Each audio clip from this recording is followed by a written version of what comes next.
go ahead and share my screen.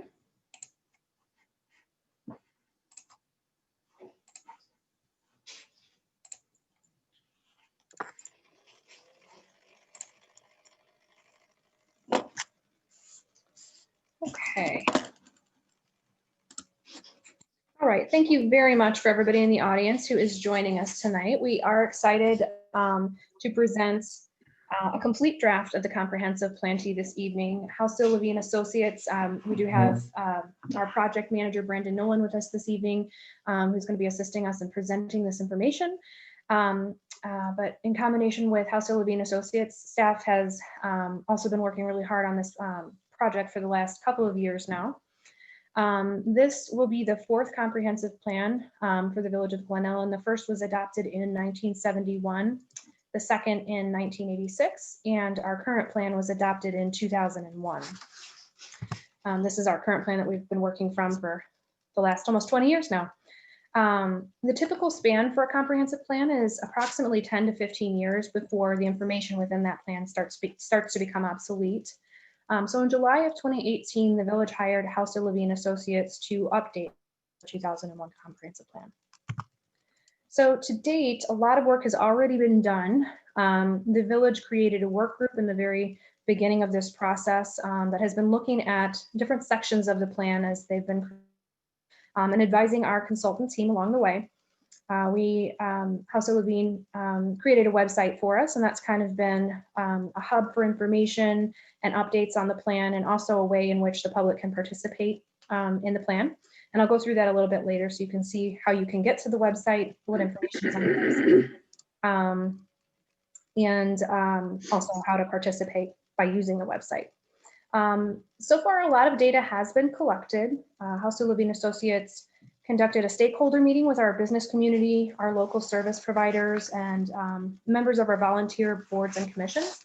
And just to give you an idea of kind of what these meetings were like, we had our Downtown Alliance members, we had Chamber of Commerce members, the Glenellen Public Library, Glenellen Park District, people from the fire department and police department, all of our school districts, and then various members of our boards and commissions. So of which we have many: Plan Commission, Zoning Board of Appeals, our Environmental Commission, just to name a few of the stakeholders that were at these meetings. We also had an online survey for residents, youth, and our business community. That resulted in over 1,700 responses.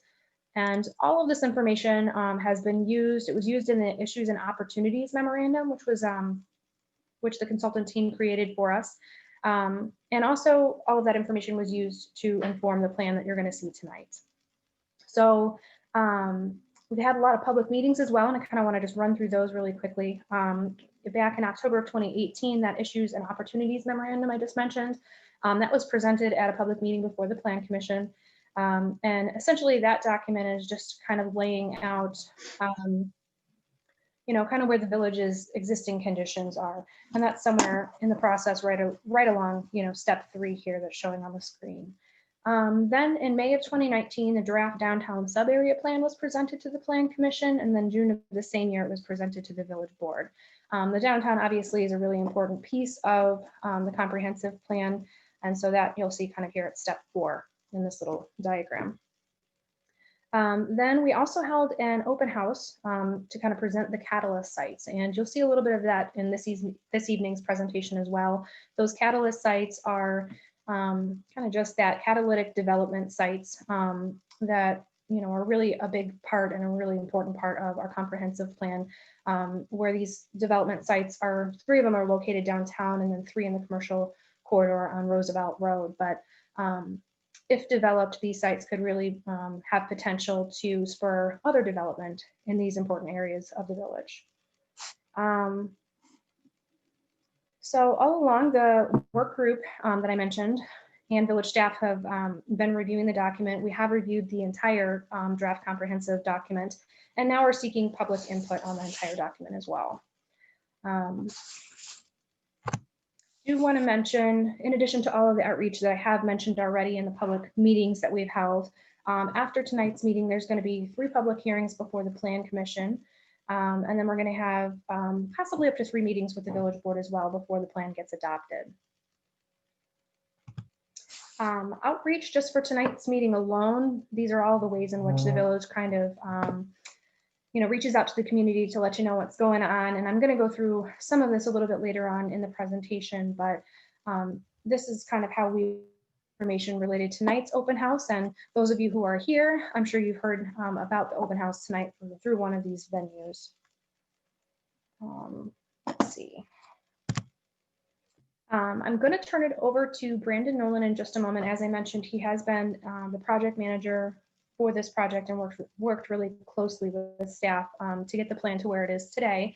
He's going to cover just some highlights of the plan moving forward. Do want to introduce House of Levine Associates.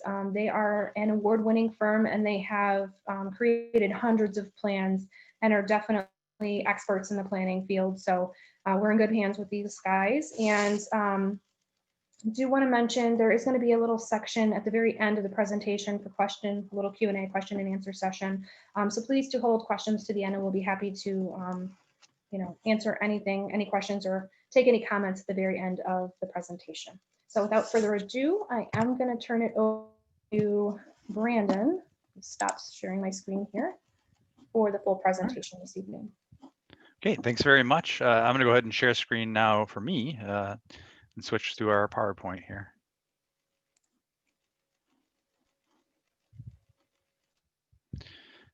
Coming through okay on your end? All right. So, and forgive me, I have one of those horrible lower mounted cameras. So I am engaging with you guys, but I'll be looking at my screen. So as Kylie mentioned, we've gone through the last year and a half to 2 year process, and we're at the tail end now. We have done engagement throughout the process to make sure we have our heads on straight and we're actually giving Glen Ellen the plan it needs to have. So this really represents the last check-in with the public before we get into the formal public hearing process, where we're making sure the recommendations that are in the plan are really kind of reflective of what the community wants to see. So a quick overview of what's in the plan itself. We're going to kind of cover the highlights in tonight's presentation. It's an 80-page document, so please check it out. Go to the project website and view it there. Download it. Let us know what you think. But overall, we've got an introduction that's going to cover a lot of the ground I'm about to get into. There's vision, goals, and objectives that kind of form the backbone of each individual chapter. We've got a land use and development framework that's the kind of main driver for the subsequent plan components, including a residential areas framework plan and a commercial areas framework plan. Sub-area plans are really kind of a good portion of this document, almost 30 pages of content dedicated to the downtown and Roosevelt Road, as well as Stacys Corners. Transportation framework, community facilities and infrastructure, parks and open space, and then last but not least is implementation. So collectively, we're addressing kind of all topics that influence quality of life in Glen Ellen. So when you step out your door in your neighborhood, we're really trying to develop a policy guide that informs kind of how you experience the village. So in terms of the areas we're covering, the plan deals with not just the incorporated areas, but also unincorporated areas that are adjacent to Glen Ellen. Per the State Planning Enabling Act, you're allowed to plan for up to 1.5 miles outside of your boundary. Obviously you've got neighbors, so this takes that into account and talks about some of the areas kind of in between you and Lombard and North Avenue and Butterfield and your neighbors elsewhere. So with that said, we've developed a land use framework and other maps that deal with that entire planning area. So the figure on the right here, again, forms kind of the backbone for all the other plan components to pull from. We've developed land use framework for every single block in the community, discussing a range of land uses. And that includes your single family homes, obviously making up, almost 2/3 of the properties in Glen Ellen. Single family attached, that's your townhomes and row homes. Multifamily, either condos or apartments. Neighborhood commercial, so your local serving commercial. Corridor commercial, really akin to what's happening along Roosevelt Road. Mixed use, really, speaking to the downtown and what's happening there. We've got your public and semi-public areas, so your government kind of related uses, village, and then its partners. Office development, which really in Glen Ellen ties heavily to the medical field and medical offices, parks and open space, light industrial, utility and transportation. So your utility corridors, as well as your kind of main transportation routes that take up sizable amounts of area, including the metro corridor. And then parking, it's areas that are dedicated just to parking, really speaking mostly to what's happening in the downtown. The residential areas framework is a complement to the land use framework and gives a bit more detail, along with the commercial areas framework, about kind of what we envision and are trying to provide guidance on in the plan. So housing diversity really was an emphasis, as well as context sensitive infill development. As a built out community, there's not a lot of opportunities for new housing to happen. So we need to be very careful about how we approach it. So looking at historic neighborhoods, looking at the areas around the downtown, really trying to make sure we're encouraging context sensitive development. And then housing diversity, there's really a big emphasis in outreach and engagement about the need to provide a wider range of housing options so people can age in place. That means if you're living in Glen Ellen currently, you've lived here a couple decades, you want to stay here, it's a great community, we need to have an option for you to kind of get out of your single family home and move to something else. So multifamily housing ends up playing a big role in that, because you can get into a unit where you don't have to take care of kind of what's around it. It also plays a role in providing opportunities for young professionals, young families to get a starter home in the village. And then last but not least, attainable housing. So providing housing at a wider range of price points, so folks can both live and work in the village. And then obviously downtown, which we'll get into in more detail in a little bit here, plays a key role. And as we're talking about kind of where we can encourage different types of housing, the downtown is one of those key areas, along with Roosevelt Road and your historic neighborhoods. So as I said, you're a built out community. We really got to be kind of careful and identify unique opportunities for new development to happen.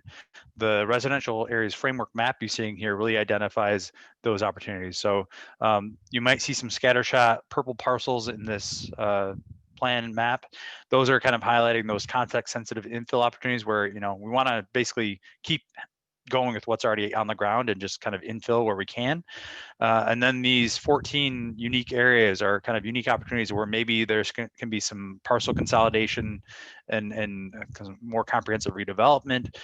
Maybe we're shifting housing product. And then also looking at some areas where, currently, especially on the north side along Swift Road corridor and on the west side of Geneva Road and St. Charles Road corridors, areas to potentially annex. And as you extend services to those areas, look at more intense development that can really take advantage of things that are happening along North Avenue, for example. The commercial areas framework is kind of the balance of the land use plan after you get through residential areas. And there we're really, again, focusing on your existing commercial areas. We know you're built out communities, so looking at how we can strengthen the Stacys Corners area and maybe encourage some additional neighborhood scale commercial elsewhere, looking at the Roosevelt Road corridor, downtown, encouraging pockets of office development to really kind of coalesce into more recognizable districts and business parks, so to speak. Special focus on the Hill Avenue area and industrial properties that are in that area that really could be spruced up and enhanced, but we still want to see function as employment areas. And then, like I said, those areas of annexation where we can talk about maintaining or enhancing employment uses in those areas as well. And so this is that commercial areas framework. Again, downtown, Roosevelt Road, south Butterfield, along Butterfield, and then north. We're really trying to encourage kind of a leapfrog where you can go from one commercial area to another and make sure that every area of the village is served. Another core component of the comprehensive plan is looking at Parks and Rec. You've got 2 park districts in the village. Everyone knows about, obviously, the Glen Ellen Park District, but also Butterfield Park District has a couple parks within your kind of planning area as well.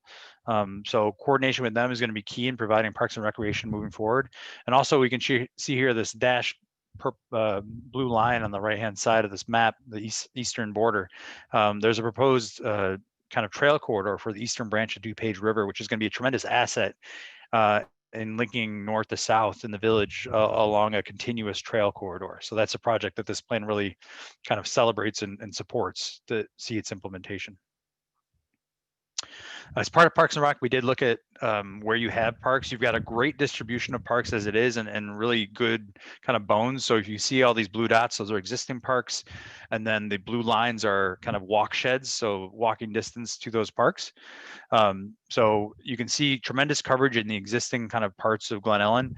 As you get into some of the annexation areas, as well as a little bit kind of on the eastern and north sides of town, there are some opportunities where you could be better served by parks. So we're identifying those and really underscoring the need to leverage this plan as an asset for both the village and the park districts to have some joint planning together and helping meet those needs. And last but not least, in this section, we do talk about floodplain issues, and obviously flooding is a concern in Glen Ellen with the DuPage River corridor along your eastern border, and then pockets of floodplains in kind of central parts of the village. The village has been making lots of improvements and investments in stormwater management, especially along the Roosevelt Road corridor, things like Pantish Park, where we're dealing with kind of regional collection systems that try to take that burden off of property owners. And the plan kind of make sure people remain mindful of that issue and talks about best practices for kind of minimizing the need for stormwater management in the future. And then the community facilities chapter is one of the last core components before we get into sub-area plans. The theme of this chapter is really coordination. There's lots of things that the village can have a direct role in, and there's lots of things where you need to partner. So obviously infrastructure and municipal services, that's the key aspect where the village is kind of leading the charge. But things like emergency services, needing to coordinate with the volunteer fire company, the school districts, coordinating with College DuPage. There's lots of things that can be done in partnership to keep continuing to deliver services, working with the library and school districts to look at joint facilities and better serving residents there as well. So the plan outlines several kind of potential partnership opportunities in terms of intergovernmental coordination and providing services.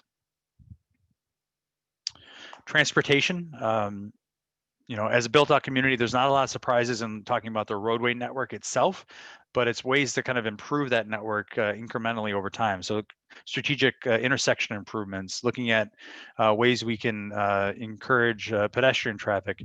So we've got a section dedicated to transportation infrastructure and road infrastructure, as well as active transportation.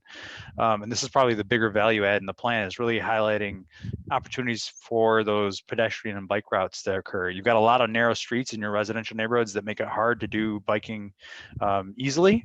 And so this plan kind of identifies some of the low-hanging fruit where maybe the width is there to do bike lanes or do better sidewalks and really try to fill those gaps, as well as some alternative routes along Roosevelt, for example, where we can have an east-west connection that doesn't require you to go along Roosevelt itself. And then looking at infrastructure and where services are provided. Again, built-out community, you already have services pretty much everywhere within your boundaries, but this highlights opportunities where either water or sewer or both could be extended in the future to facilitate kind of reinvestment and improvements in the development over the long term. And of course, coordinating with partners like the Glenbard Wastewater Authority. So that is the last kind of core component of the comprehensive plan. And then we've got detailed sub-area plans as well. Of what I'm about to run through here was shared as part of an open house back in June of last year. So the content has been somewhat refined based on what we heard, but a lot of it is very similar to what was presented back in June. So we've tried to make modifications where needed, but it was in pretty good shape back in June. So this is repackaging kind of what's already been reviewed with the public previously. The downtown is one of the 3 sub-areas we looked at. The other 2 are Roosevelt Road and Stacys Corners. This framework really kind of builds off the work that's already being done with the streetscaping that's ongoing, as well as plans for the metro station, looking at key intersections, ways we can improve pedestrian mobility, activating alleys, kind of making them second streets. So pedestrians have other ways to get around downtown besides the walking along the main drag. And that in turn will help activate some commercial spaces, highlighting parking opportunities, highlighting key redevelopment opportunities. As we'll get to in a minute, each sub area, well, at least Roosevelt Road and downtown both have 3 what we're calling catalyst sites, kind of unique opportunities for infill and redevelopment that we think would help catalyze future reinvestment in surrounding properties. Zoning is a big topic of review as part of the planning process. You've currently got 2 downtown zoning districts, and the height maximum for your C5B, which is this light purple area on the outside, is actually higher than your core area, which is your C5A. And so you're very kind of dissimilar to other neighbors where you've got less intense development happening in your core, and then it gets more intense outside of your core. So the plan kind of looks at and evaluates the implications of that for development. You know, in looking at revising your height limitations within the downtown, we're really talking about providing a better sense of enclosure and a better sense of activation within your core and along your main streets, and also making sure you can accommodate modern development. With your current height limitations, it makes it hard to do kind of modern development, which typically has a higher first floor. And then if you account for that higher first floor with current regulations, you really limit yourself in how high you can go with other stories. So, you know, things aren't being built like they were when downtown Glen Ellen was first developed with 8 to 10 foot first stories. We're talking about 15 feet for a lot of first stories in mixed use developments. And another kind of interesting recommendation that we've included here on this slide is a shuttle that connects College of DuPage to downtown. You've got a commuter school with 27,000 students and staff. That's a great opportunity to try to take advantage of those visitors and make them either residents or make them patrons of businesses in your community. And so a shuttle bus could either get people to the downtown or get maybe people who want to live in the downtown, like students or faculty, and deliver them to College of DuPage. So there's kind of a synergy that could happen there if there was a direct transportation route. We also looked at parking as part of the downtown and evaluated kind of the balance of parking north and south. You've got a lot of parking south of the tracks. So, in the future, as development occurs, trying to find opportunities for more parking elsewhere, and also recognizing, how much has been done recently. Like, for example, the new Civic Center parking garage and all the spots were added there, really helping improve the supply for businesses downtown in addition to commuters. And I mentioned catalyst sites a couple minutes ago. We've got 3 in the downtown. So they're highlighted in these kind of light blue boxes here, and we'll show them in a second. But you've got the northwest corner of Maine and Pennsylvania. That's the fire station site and adjacent parcels, as well as parking. We've got the either side of Forest and Duane, which is the kind of the bank site, as well as some existing development that we really think could be repositioned and developed more intensely at the core of the downtown. And then a little bit different of a site at Duane and Lorraine on the west side of the Duane and Lorraine parking lot, and then an adjacent industrial site and single family home, where if those were consolidated, you really could accommodate something unique there as well. And then we've identified several infill opportunities within the downtown where, as over time, if we want to see more redevelopment and reinvestment in the downtown, these represent opportunities for kind of parcel consolidation and redevelopment long term. So the first catalyst site is Duane and Lorraine.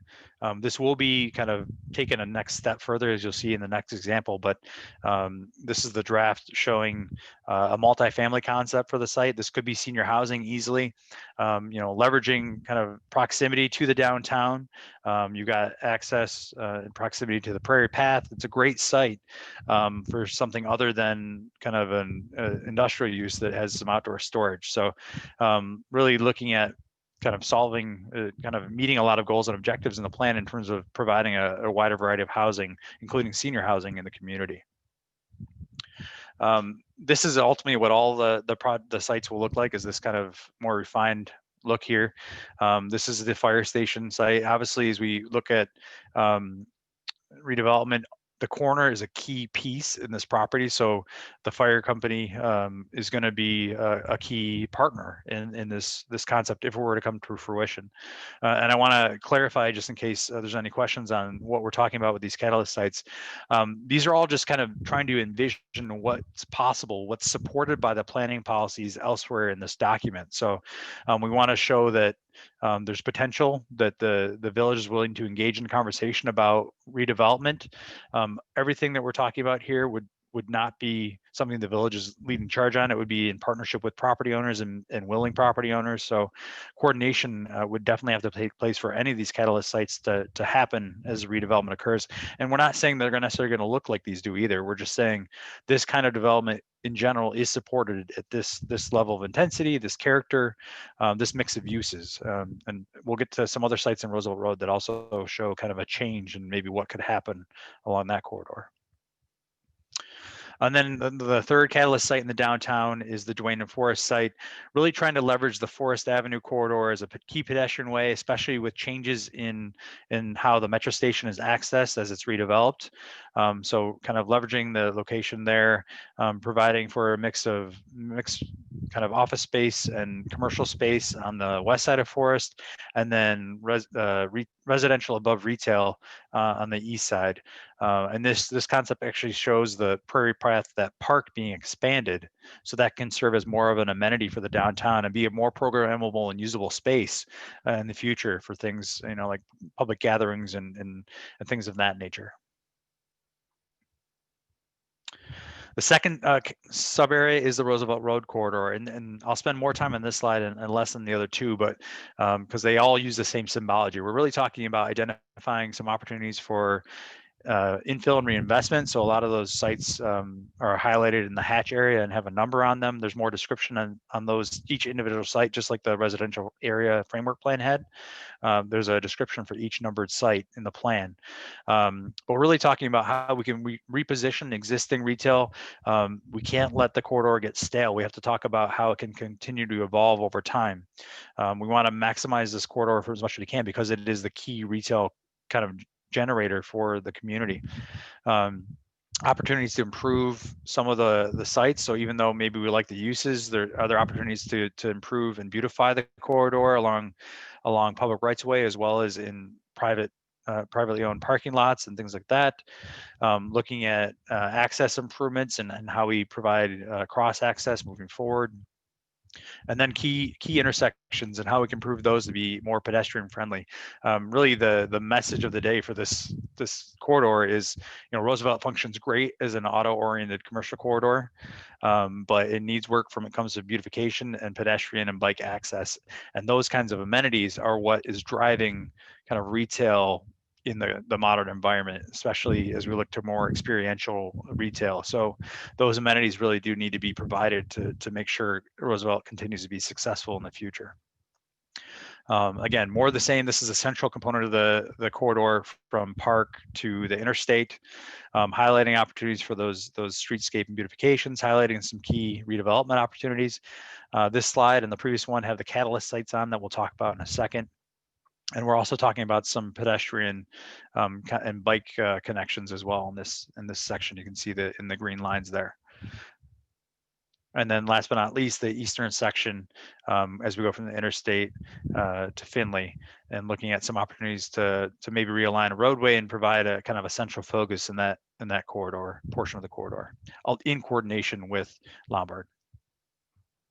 So the three catalyst sites, we have the northwest corner, Park and Roosevelt. Here we're really talking about the Fannie Mae site, and the adjacent properties to the north and to the west, consolidating those, looking at a comprehensive redevelopment that really provides for some more modern commercial development, as well as also potentially adding in an additional turn lane along Park. So as the private property is redeveloped, giving up a component of that in exchange for maybe some more intense development where you can accommodate a lane and really alleviate some of the bottlenecking that happens on southbound Park, and also emphasizing the need to improve the kind of front of those properties. So you've got a quality pedestrian realm along Roosevelt Road.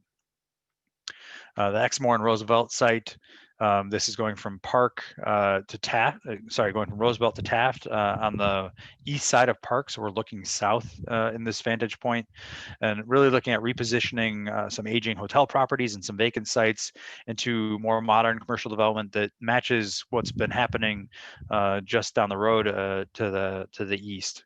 And so we're not showing a hotel necessarily in this concept, but doesn't mean it couldn't be accommodated in some of these buildings that we're showing. So, but we're just talking about kind of elevating and maximizing use of those properties overall, including the vacation of Exmoor to facilitate kind of that key north-south route in this property.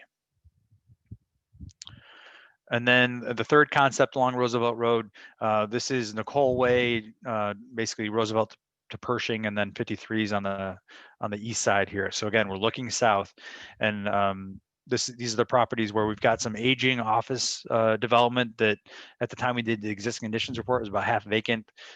Really looks like there needs to be a shift in how we kind of conceive of some of these properties. And here in this instance, again, we're promoting multifamily that can really take advantage of proximity to all these services and transit, including a PACE pulse stop along Roosevelt, where multifamily would be a good fit. And you could still promote some office or commercial along the main frontage of Roosevelt. And then the last sub area is Stacys Corners. Again, looking at a great asset that already exists and seeing how we can strategically enhance it, including expanding neighborhood commercial services so that the north part of the village really has better access to retail goods and services. Some context sensitive opportunities for single family attached and detached housing to happen within the corridor, and also some beautification and access management as you get north of the intersection as well. And then this will be my last slide, and I think we've got a good amount of time for some Q&A. The plan wraps up with a chapter about implementation, and the core of that is really what we call kind of an action matrix. It's basically a summary of all the recommendations in the plan, and provides kind of a checklist for the village and its partners to track and say, hey, how are we doing on the plan? How can we partner? What's the priority for these different actions and recommendations? And now I've talked a lot, and I'll take a break and see what questions you guys have. So I'll stop sharing here. Thank you, Brandon. That was excellent. All right, so we are going to open up the meeting for some Q&A. And at the very end, I'm going to go over a few ways in which, if you want to continue to participate in the comprehensive plan process, the way you can find information. So anybody who is interested in asking any questions or providing comments on what you've heard this evening, please feel free to raise your Zoom hand, or if you're more comfortable, you can also type in the Q&A section on the screen at the very bottom there as well. So I am Stacey Springer, and I'm the Community Development Director for the Village, and I am going to facilitate the question and answer session. So far, we have one question, and it was from Jerry Anderson, and his question is, it's very possible that the COVID virus will have greatly changed things going forward. Future housing needs may change substantially as more people work from home rather than commute to the city. Older people may decide to stay in place. Have you given any thought to this? All right. And Brandon, if you could respond to that. Sure. I think in terms of the housing trends, I don't think COVID is going to augment terribly how people have been trending towards some of these town centers, like downtowns like Glen Ellen. I think it's pausing a bit some of the movement in the market, but overall, I mean, I think what we're seeing is there's still a high demand to live and then actually work, because you'll be living there too with the COVID and not going to the office, to live proximity to areas like a downtown and some key service areas. So there's definitely still, we anticipate going to demand for housing proximate to restaurants, services, retail. So I don't think that's going away. And in terms of the senior housing aspect, I don't think I've seen much literature that speculates about seniors not necessarily kind of hitting pause and not moving out of their single family homes. I think, again, because of the nature of what we've seen in the market, we think that's still going to be a trend. Basically, young professionals and seniors these days want the same thing. It's kind of a unique alignment where 25-year-olds and 65-year-olds are both trying to move to a downtown that's really cool and happening. And we don't see that changing because of COVID. Maybe use of retail is going to shift a little bit, maybe, and you're correct. I mean, the shift in office is going to be there, but that's actually going to benefit Glen Ellen more than others because you've got a great downtown, and you don't have to rely on, Chicago for your office uses and employment. You've got a great downtown that people value already, and so it's definitely a shift, but it's something that's probably going to benefit Glen Ellen more than anything. I want to mention that there's quite a lot in the plan in the housing section, and I would encourage you to check out the full document if you've got the time. But in the housing kind of sub areas of the plan, there's a lot of information about the village kind of expanding the supply of different types of housing. And I think Brandon touched on that a little bit in the presentation, but kind of diversifying what kind of housing we have, because there's quite a lot that is single family at this time. So in doing so, you kind of invite more people to remain in the community as they age in place, and also invite, new folks into the community who might just be starting out as well. Thank you, Kelly. Also, I did want to mention, Kelly's going to be at the end of this question and answer session, we'll be giving you some information about how and where you can find the draft comprehensive plan, but a lot of information is in the plan, and you can feel free to, it's a lot of pages, but there's some great work in there. The consultant has done a fabulous job, so you can certainly peruse that and offer input through that website as well. We have another question from Jerry Anderson, and that is, the Main Street development has been highly controversial in the community. Have you considered waiting until after we have the COVID virus behind us and the new village board takes over? Maybe having a referendum on the April ballot would be wise. So I think that Planning Manager Kelly Purvis and I can probably try to answer that question, as it's not directly related to our long range vision, or which is our comprehensive plan. And so that development, called Apex 400, started construction. And so they are under construction on the property right now. I believe they plan to have precast delivered and start to go vertical about mid to end of December. So what happened with that project is they did receive village board approval of the project. Due to a lawsuit, they had to pause. It was outside of their control. They weren't able to move forward during that. And once that was concluded and they were able to move forward, they had all the requisite approvals from the village in place, and all the legal documents and agreements had been signed based on that approval by the village board. And so they have the right to move forward, and they have chosen to do so. At this point, the developer plans to continue expeditiously because he believes he was behind schedule a little bit, well, a year while it was going through the lawsuit, and really wants to get moving on the project. And so I don't know if you have anything else to add, Kelly? I don't really. Okay. Thank you.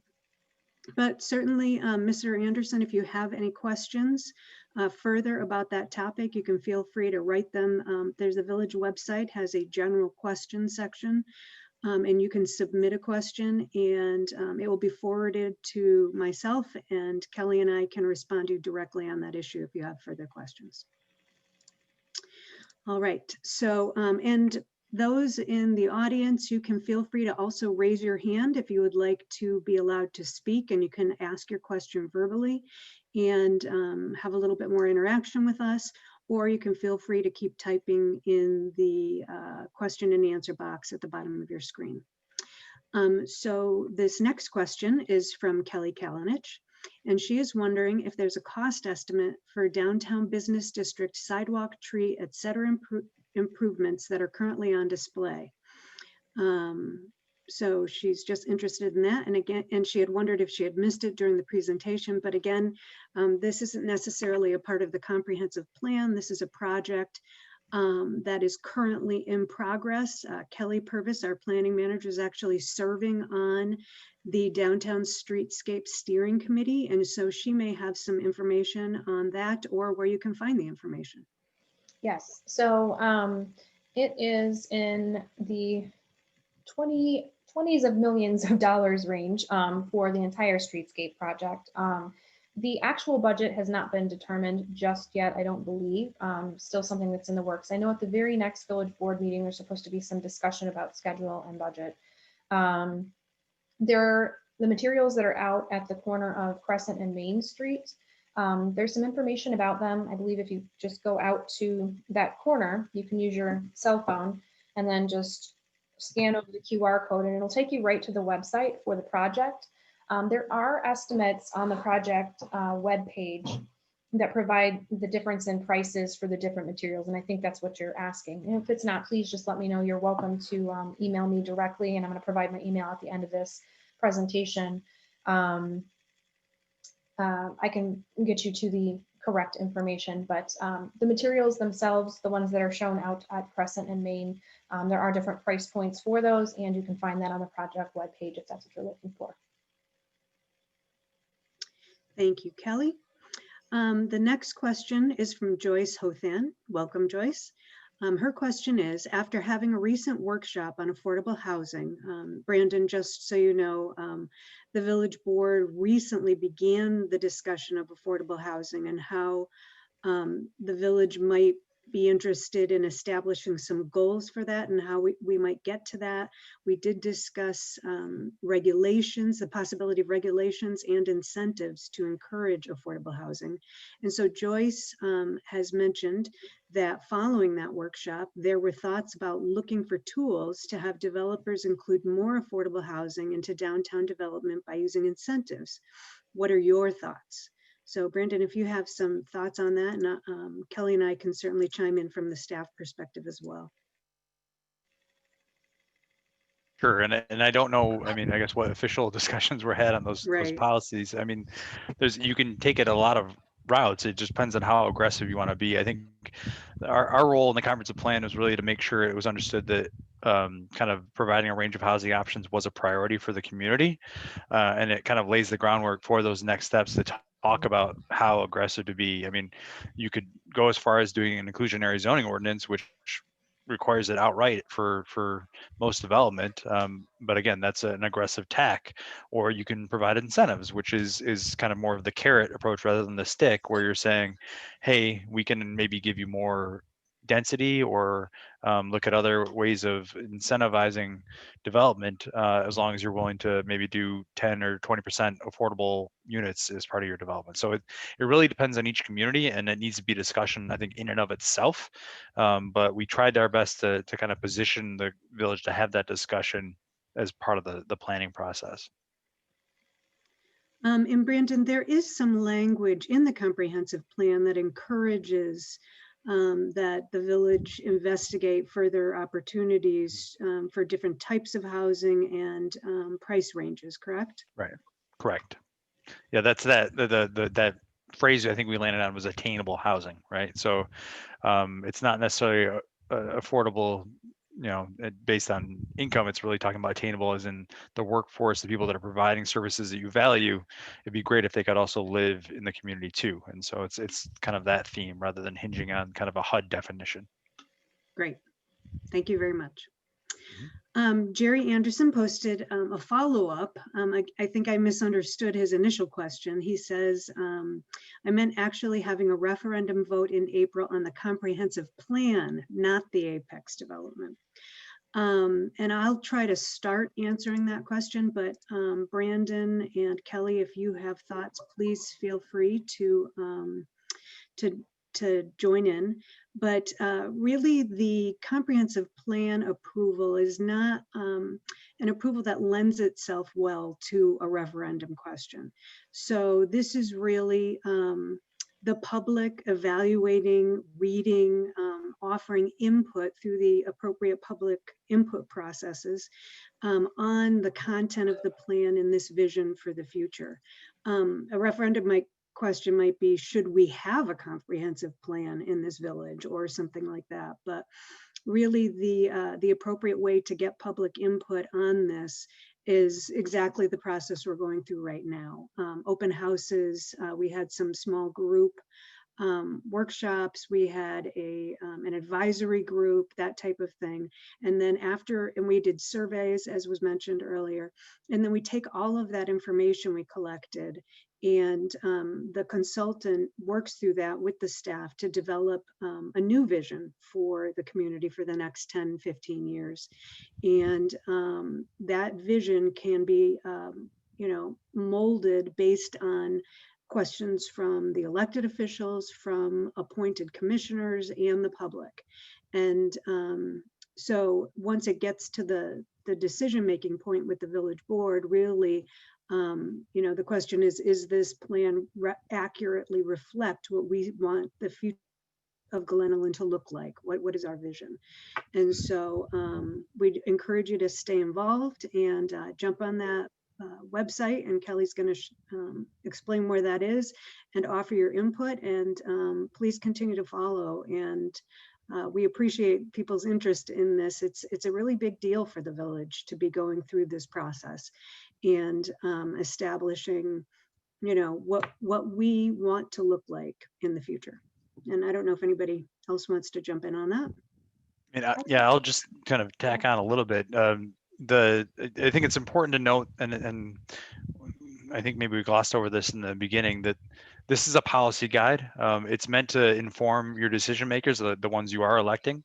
But a lot of the recommendations here, the things that will give it teeth, are things like your zoning code and other regulatory items that will also go through their own process. So if we're talking about changes to your code, there needs to be a dedicated engagement process and involvement from the public about some of those changes too. So this is kind of setting the stage, and then implementing this is going to take time, and it needs to require its own kind of dedicated involvement as well. So it's not like this is we flip a switch and all of your codes and everything changes magically. It's going to take work to actually implement the plan, and we really want to make sure people like you, Jerry, turn out to those meetings too, to actually provide your input and make sure that as it's being implemented, the policies that you see, because we do think we have general support about the policies in the plan. It's really about making sure that as they're implemented, it's done right, and I think that's an important piece of this puzzle. And I just wanted to reiterate that in addition to the open houses that you're seeing now on the full document, there's been a lot of public participation, and we've been seeking public input on sections of the plan as we've been going along. And then also just that there are 3 additional plan commission meetings coming up where we're going to encourage the public to participate as much as possible, and really kind of get into more of the details of the plan. That's why there's meetings for those. We'd encourage you to participate in that, and that's really where you're getting that vote. So come and participate in those meetings. And then the village board there's another 3 meetings for that. So there's a lot of opportunity for the public to be engaged in this process and to provide your input to those who will be voting on it as well. Which is an excellent segue, because I don't see any more hands raised and any other questions. Oh, never mind. Here's one more. We've got Tim left. Correct. So Tim, I am allowing you to speak. You can go ahead and ask your question. Can you hear me now? Yes. Hey, I was looking at the overall comprehensive plan on page 30, which is potential redevelopment sites, specifically item number 9, commercial buildings in the National Register District. To me, it seems like you're willing to demolish buildings that are in the district for redevelopment. We always come in and offer money to people building new buildings. Why can't we offer money for these people to redevelop these, to rebuild and maintain these buildings, instead of putting them on the list as a building that can be redeveloped for commercial mixed-use buildings? I mean, we worked hard to get the downtown on the National Register, and it looks like this would be an open forum to basically dismantle or redevelop the entire National Register District, north and south. Okay, so I'm going to turn that over to Kelly and Brandon.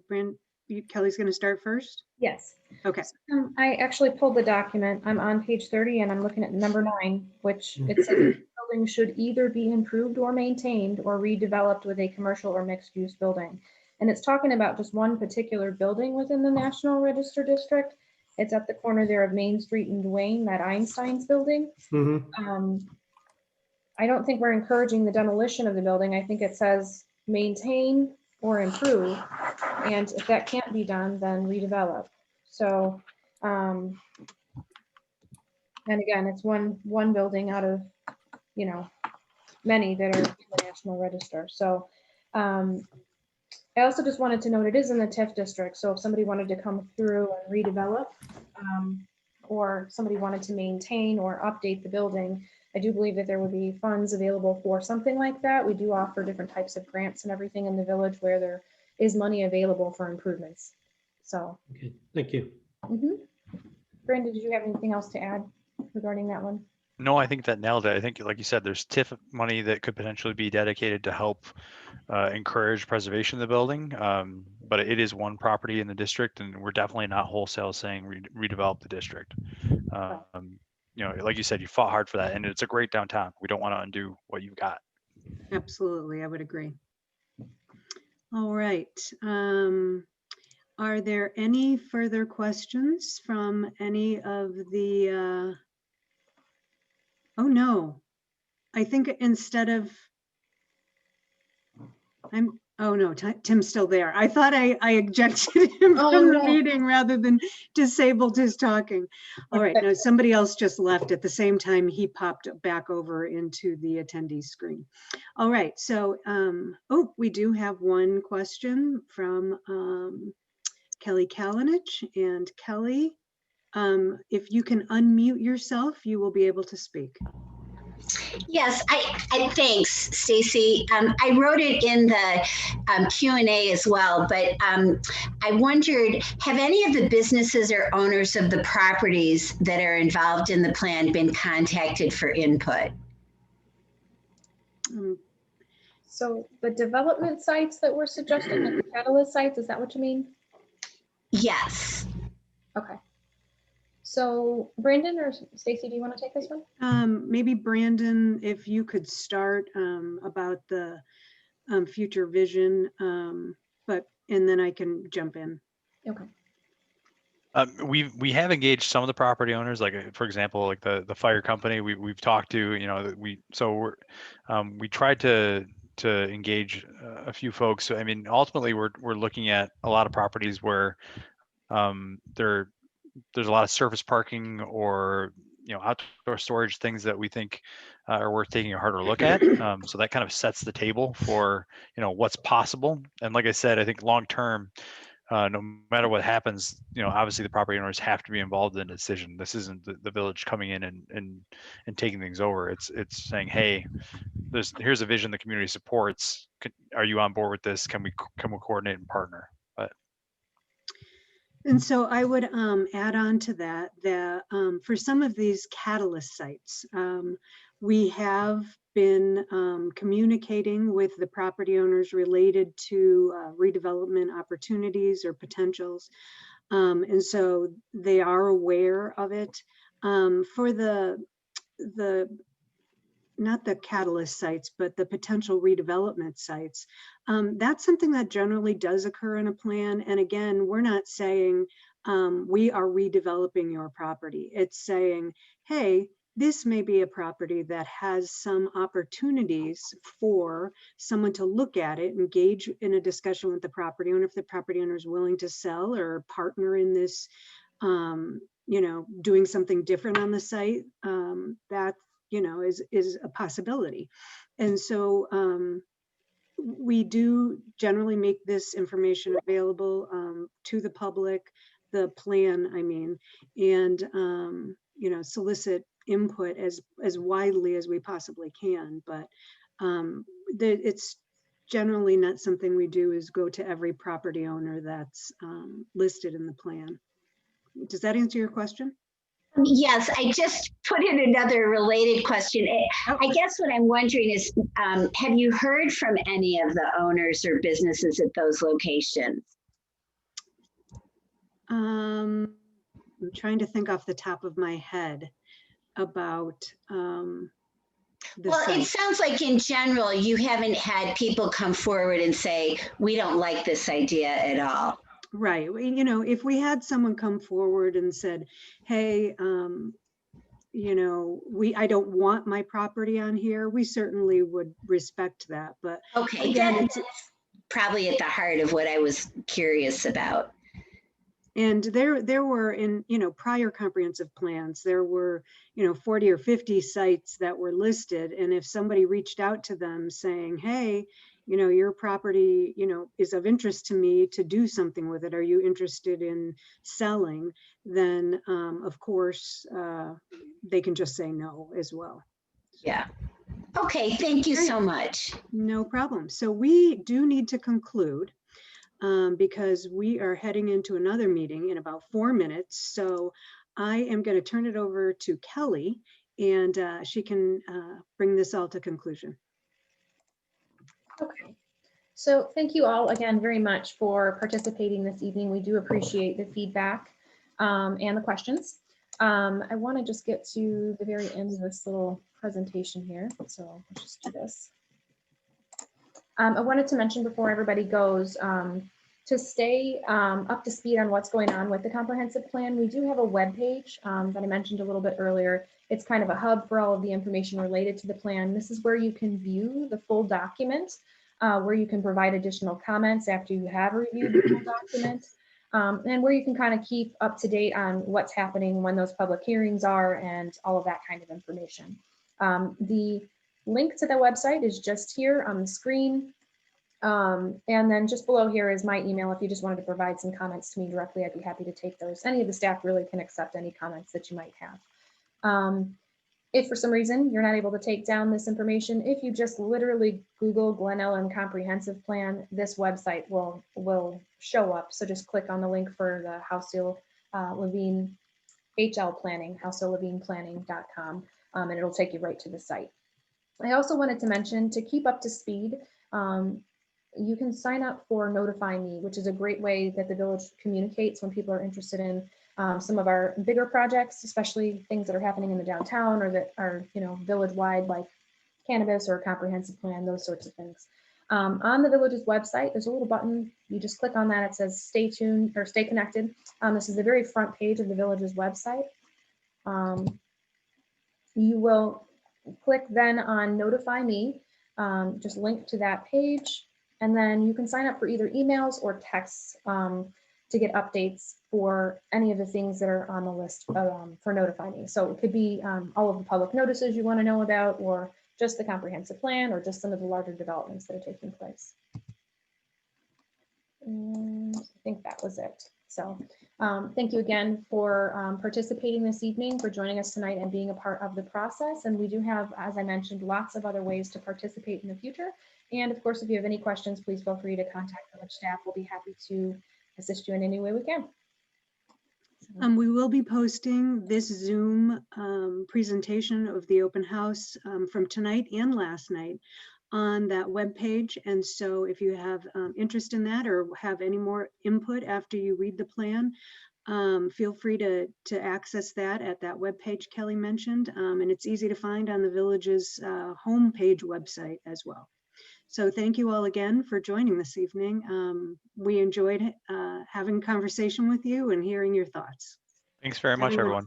Thanks, Brandon. Appreciate it. Good night. Everybody have a good night. Good night.